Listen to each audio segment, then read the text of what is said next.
Hello. তো অনেক দিন পরে আবার একটা মিনি ব্লগ নিয়ে এলাম। আর এটার হচ্ছে গিয়ে খাওয়া দাওয়ার পার্টটা আমি আগেই আপলোড করে দিয়েছি, বাট আর গলা খারাপ ছিল সেই জন্য ভয়েস ওভার দেওয়া হয়নি, সেই জন্য মিনি ব্লগটা আমি কমপ্লিট করতে পারিনি। আজকে গলাটা একটু ভালো আছে তাই ভাবলাম যে ভয়েস ওভারটা দিয়েই দিই। তো স্কুল স্টুডেন্টের বার্থডে বলে কথা, শাড়ি তো পরতেই হবে, বাট সেদিনকে বৃষ্টি হচ্ছিলো সেই জন্য আমরা অটো করে চলে গেছি, নাহলে হেঁটেই যেতাম।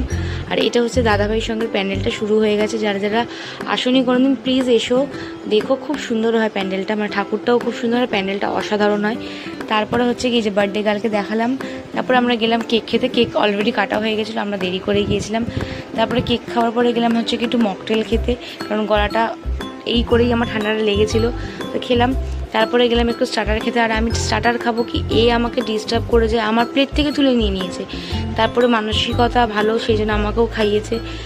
তারপর স্টার্টারটা খেয়ে আমরা সবাই মিলে বসে পড়লাম একটু গল্প করতে, মানে স্টুডেন্ট, টিচার, তারপরে স্টুডেন্টের মায়েরা সবাই মিলে একসঙ্গে গল্প করলাম। অনেকদিন পরে একসঙ্গে হলে যাওয়া হয় আর কি, মজা গল্প। তারপরে গেলাম আমরা লাঞ্চ করতে। এটা হচ্ছে ওর, এখানে হচ্ছে কি আমার আমাদের হচ্ছে কি মেনুটাও সেম, মানে মেনু কার্ডটা যেটা সেটাও সেম, আর খুব প্রিটি ছিল। আমি পেয়েছি ডোরেমন, আমার ফেভারিট। তারপরে হচ্ছে গিয়ে বসলাম খেতে, আর খাবারগুলো খুব টেস্টি হয়েছিল। সব থেকে ভালো লেগেছে আমার ফিশ ফ্রাই।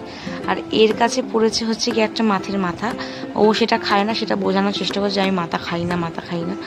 কিন্তু যাই হোক, তারপরে খাওয়া দাওয়া করে আর আমি এতগুলো আইসক্রিম নিয়ে চলে গেছি বাইরে, আর ওরা ওইখানে ফটো তুলছিল, আমার ফটো তোলা হয়ে গেছিলো।